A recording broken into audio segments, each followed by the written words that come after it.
All right, it's the end of the session. I'm here with Nellie, and Boomer is sleeping right off camera. He might join us in a minute. This is their roadmap to success, right, Boomer? It's like they're tired. We've been doing the video above. Now, when you're doing, really quick about the loose leash walking, what I want you to be practicing is with each dog, they have 3 5-minute practice sessions a day, and it's best if you space them out. So in the morning, one of you is maybe walking one of the dogs, the other one's doing the silky leash or whatever it is in here, and then swap, and then the other person goes and walks, and you work with the dog in here. Do that for 5 minutes in the morning. Do it midday or right when you get home from work, if you guys are regular workers. And then try to do it sometime before dinner. Try to do it before mealtime. That way they have a little bit more hunger and that helps them a little bit. Okay, now we went through a lot of fundamentals in a very quick period of time. So we went over, start off with marker words. Remember, you have to load that word. So 3 times each with each dog with the yes, and 3 times each with each dog with the clicker. So click, treat, walk in a couple steps, click, treat. I usually go about 12 to 20 treats. And I try to do it in every room in the house. A lot of variety. You can do it with both dogs together or separate. It doesn't really matter. Get that done by the end of this weekend, the latest. And then when you click or say yes, they should snap and look up at you. If they don't, then you probably still need to load it a little bit more. But usually 3 times with each one is going to be sufficient. All right, so then we also went over hand targeting to help you guys practice using your marker words. And we talked about when to introduce cues. I'd like you guys to make a list of the official cues. And if I say, come here, and we were going to say, vocabulary, and I would say, thank you, come. So it just helps us consolidate and will make it easier for the dogs. So come up with a list of all the things that they know how to do and what is the cue for each one of them. We also went over, we went over celebrating and teaching dogs manners. Celebrating is when the dogs voluntarily offer us any behavior that we want to mark or when we call it desirable. We're going to say our marker word as soon as they get done and then pet them or give them a treat. Again, I taught my dogs to drink water when I say cocktails by the same principle. They go and drink water I'm watching, when they get done I say yes, and I petted them or gave them a treat. Eventually I had a water bowl nearby. They were walking towards it. I said cocktails. They drink the water. Then I said the marker word and then I gave them a treat. So the formula, cue, action, marker word, treat, or pet. But when we're first teaching a dog, we're not going to do the first step. The first step is actually the one we insert the last, the cue. So we lure the dog into position like we were doing for luring into the position. When the dog did it right, then we said a marker word and give them the treat. So action, marker word, reward. Until it's easy to do that, then we insert the cue, action, marker word, reward. Okay, let me see. So celebrating, make sure you say celebrate to each other. So every time the dog gives you eye contact, goes to the dog bed, drinks out of their bowl, brings a toy, whatever, anything's desirable. Mark as many of them as possible. And then when you can anticipate the dog's going to do it, say the cue before they do it. So for my dog, he likes to bark a lot, a rescue dog I'm working with.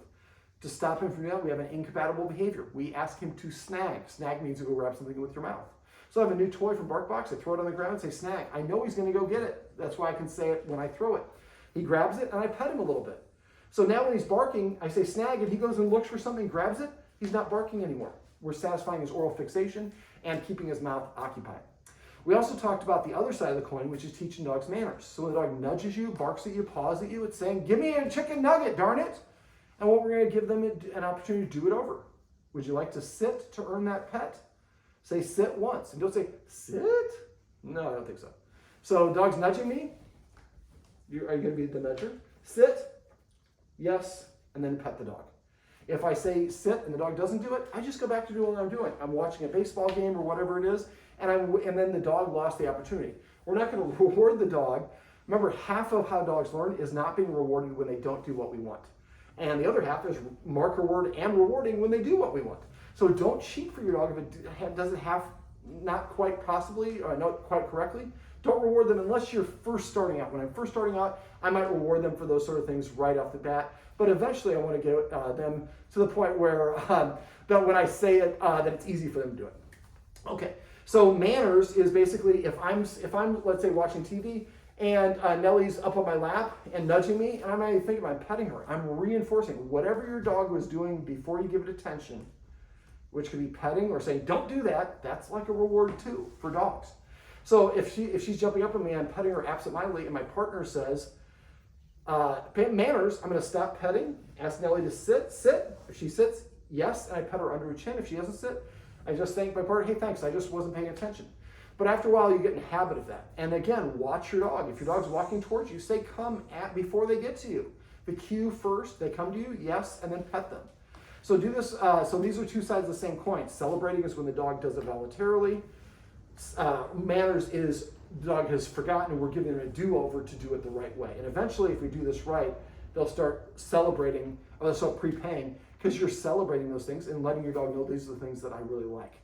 Now, we also went over, what else did we go over? We went over dog consent and cutoff signals. So remember, dogs don't like being petted on top of the head. Now, you can pet a dog and be like here and work up the top of the head. That's different than if you walk up and just pet the dog on top of the head. So remember, front facing is confrontational, leaning over dogs intimidating, and petting on top of the head is dominating. So if somebody wants to meet your dogs, especially Boomer, because he seems not a little bit off-putting, or not off-putting, but he just doesn't seem as warm with, easier to warm up with strangers that she does. So, hey, God, he's a good-looking dog. Can I pet him? Well, we just ask people to hold their hand out so they can sniff him first. He goes like this, and if he touches their nose, then tell them he likes being petted under his chin, and they'll go right underneath. If they go over his head, that's going to cause him to get sparked and spooked, and he's probably going to bark at them, and you're going to feel embarrassed. You shouldn't. He's just saying, I don't like that, and you're touching me inappropriately. So tell people where he likes to be petted. And remember, cutoff signals include ducking my head, my ears flipping back, cowering, freezing, going from an open mouth to a closed mouth, staring. Staring is a little bit more warning. Licking the lips, turning away and refusing to look at you, or looking with a lot of what we call whale eye, white of the eye. I can always freeze. That's not consent.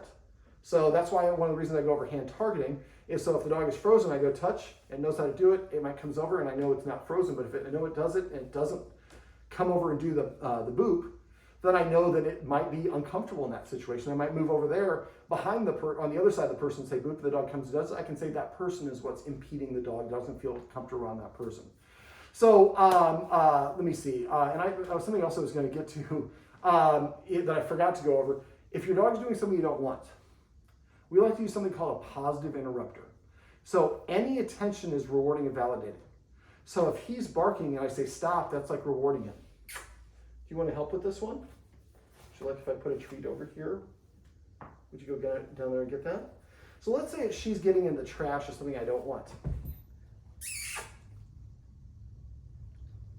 Yes. So all attention is rewarding. So if she's getting in the trash and I make a kissing sound, or I say beep, beep, beep, beep, or puppy, puppy, puppy, you like this kissing one best. So whatever it is, you would use the same thing, the loading exercise. So I would just go treat.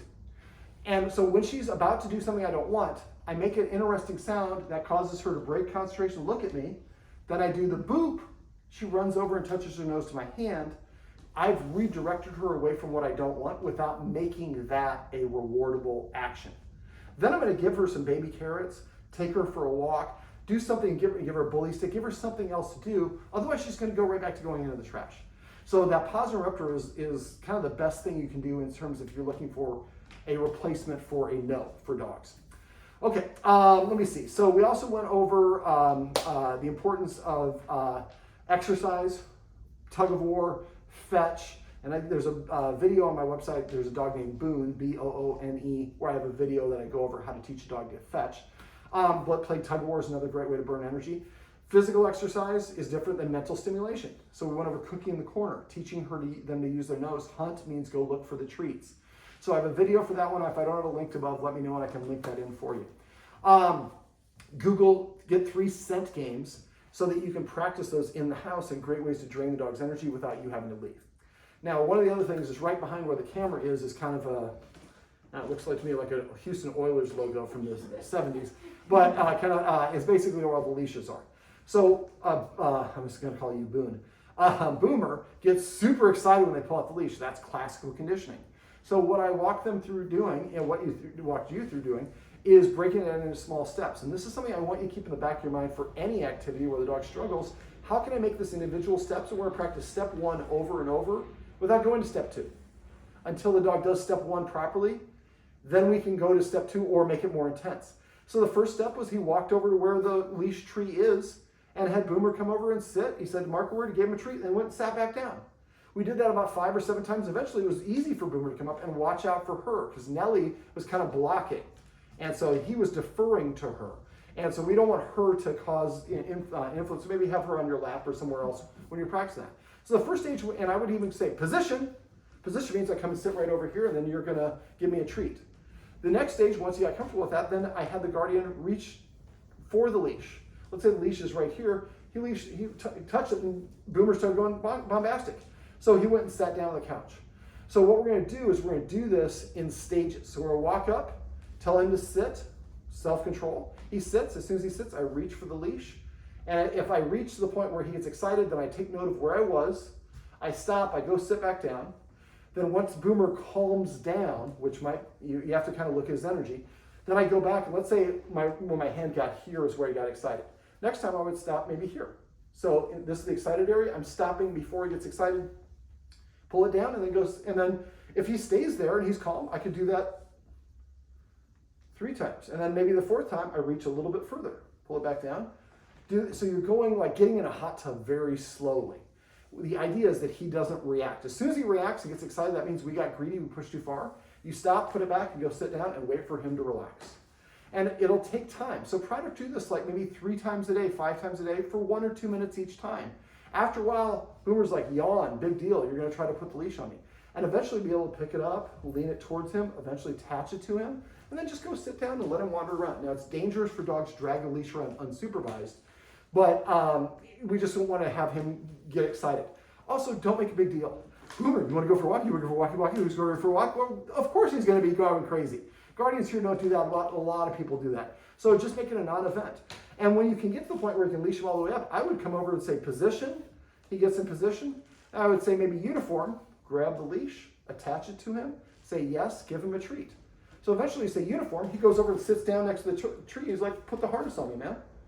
So we don't want to restrain the dog even though they're excited, because that's going to cause them, anytime we force, they try to overcome that force, and that's going to raise the level of their intensity.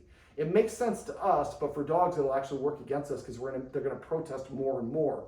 This is why like people who pull dogs around on the leash are training the dogs to pull. So that's why the loose leash walking that we did is independent of going out on an actual walk, and step by step, and help the dog develop skill sets, and eventually that translation is to a walk. Now in the meantime, when you are walking them, don't practice these techniques on your exercise. I would try to walk them on the right side or the left side. And you can do a couple things. One of the things I do is we call it check-ins. So this is the mini treat pouch from PetSafe. I've gotten a whole bunch of different ones. This is the one I like. They have another one's bigger that comes in colors if you want to get it. But have this thing full of treats. So if you're walking Boone, and I'm Boone, I'm walking down the street, my handler's back here, I'm not going to pay attention to my handler because there's no reinforcement. Everything that's more new and exciting is out on the walk.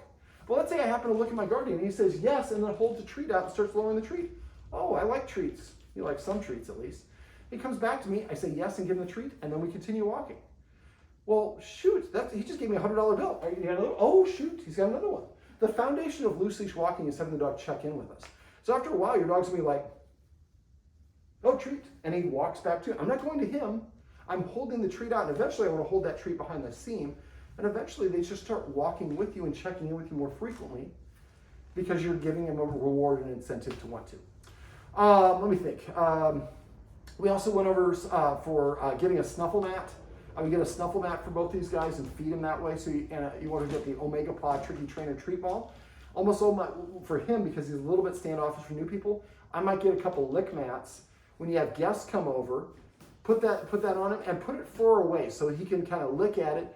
But in here, this is kind of, we don't look at it, this is a trapped area. So if I'm the guest and I'm sitting here and Boone's over there, well, I might be trapping him. That might make him feel uncomfortable going in here. So try to give him some open space, or have the guest kind of sitting further away. But those release those feel-good endorphins, so it's a nice way for him to start building a positive association. The other thing you might want to do is, when I have dogs that are sketchy or skittish around new people, I have them meet the people outside. There's distractions, there's a million escape routes, and the person could just give him a treat, and then he can do that find it, or the hunt that you guys do.